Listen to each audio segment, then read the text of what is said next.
দর্শক, বুলডোজার কর্মসূচির আরো খবর জানবো। নোয়াখালীতে এই মুহূর্তে ভাঙা হচ্ছে ওবায়দুল কাদেরের বাড়ি। আমাদেরকে বিস্তারিত জানাবেন সুমন ভৌমিক, এবং বরিশাল থেকেও যোগ দিবেন কাউসার হোসেন রানা। আমরা শুরুতেই চলে যাব হলো নোয়াখালীতে সুমন ভৌমিকের কাছে। সুমন।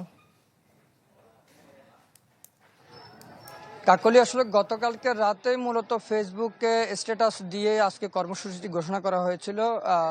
এখানে আসলে বিক্ষুব্ধ ছাত্র জনতার ব্যানারে বিভিন্ন সময় বিভিন্ন আইডি থেকে কিন্তু এই ঘোষণা দেওয়া হয় যে আজকে ওবায়দুল কাদেরের বাড়ি ভাঙা হবে।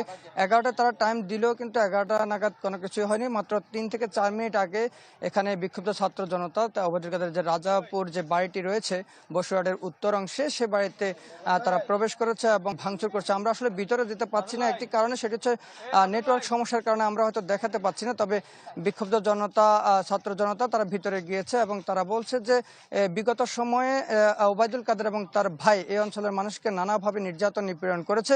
ফলে তারা বলছে যে এই নির্যাতন নিপীড়নের আসলে এক ধরনের প্রতিশোধ নেওয়া হচ্ছে এই বিষয়টি। কারণ তারা যে পরিমাণ এই অঞ্চলের মানুষকে, সাধারণ মানুষকে তারা যে পরিমাণ লাঞ্ছিত করেছে, চাঁদাবাজি করেছে, এই বিষয়গুলো নিয়েই কিন্তু যারা এখানে এসেছে তারা আমাদেরকে এমনটাই বলছে।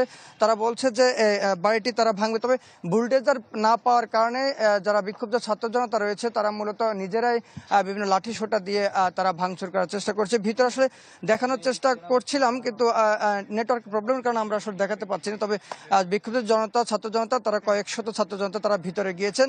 ক্যামেরায় দেখা যাচ্ছে একেবারে পিছনের দিকে সেখানে বেশ কয়েকটি ভবন রয়েছে, ভবনগুলো তারা ভাঙার চেষ্টা করছে এবং এখানে আসলে বিভিন্ন রকম ছাত্র জনতা, বিক্ষুব্ধ ছাত্র জনতা।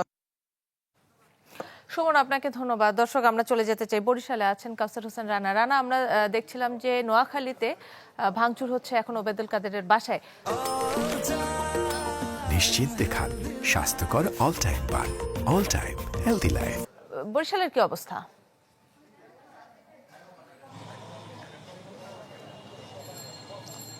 হ্যাঁ কাকলি, বরিশালে গত রাতে বরিশাল মহানগর আওয়ামী লীগের সাধারণ সম্পাদক এবং সাবেক মেয়র শ্রেণীবাস সাদিক আবদুল্লাহর বাসভবনে বুলডোজার কর্মসূচি চালানো হয়েছে এবং এরপরে আওয়ামী লীগের উপদেষ্টা পরিষদের সদস্য সাবেক মন্ত্রী আমির হোসেন আমুর বাসাতেও বুলডোজার কর্মসূচি চালানো হয়েছে। এবং এখন এই মুহূর্তে আমি রয়েছি শ্রেণীবাস সাদিক আবদুল্লাহর বাসভবনের সামনে। আপনি দেখতে পাচ্ছেন যে ভবনটির সামনের অংশ বুলডোজার দিয়ে একেবারেই ভেঙে দেওয়া হয়েছে এবং সামনে যেসব স্থাপনা ছিল সেগুলোকেও কিন্তু ভাঙচুর করা হয়েছে এবং এরপরে আগুন জ্বালিয়ে দেওয়া হয়েছিল, যার ধোঁয়া এখনও সেখান থেকে উঠছে। আপনারা দেখতে পাচ্ছি যে রাতে যে এখান থেকে আগুন লাগানো হয়েছিল সেখানে ধোঁয়া, মানে আগুনের যে শিখাগুলো রয়েছে, যে উত্তপ্ত অবস্থাগুলো কিন্তু এখনও রয়েছে।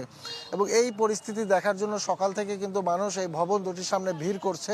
যদিও সাদিক আবদুল্লাহর বাড়ির মধ্যে কেউ প্রবেশ করছে না, তবে আমির হোসেন আমুর বাড়ির মধ্যে কিন্তু এখনও অসংখ্য মানুষ প্রবেশ করছে। তারা ভিতরের জিনিসপত্র নেড়ে চেড়ে দেখছে, অনেকে মূল্যবান জিনিস কিছু আছে কিনা সেগুলো হাতিয়ে দেখার চেষ্টা করছে এবং কিছু থাকলে সেগুলো নিয়ে যাওয়ার জন্য চেষ্টা করেছে। পরিস্থিতি এখন এই বাসার কাছে আসলে থমথমে অবস্থা বিরাজ করছে। এবং এর পাশাপাশি আরেকটি তথ্য, সেটি হচ্ছে যে বরিশাল নগরীর চৌমাথা এলাকায় সাদিক আবদুল্লাহর মা শাহনারা বেগমের নামে একটি পার্ক রয়েছে, সেই পার্কটিও ভাঙার জন্য আহ্বান জানিয়েছে বৈষম্য বিরোধী ছাত্র আন্দোলনের নেতৃবৃন্দ।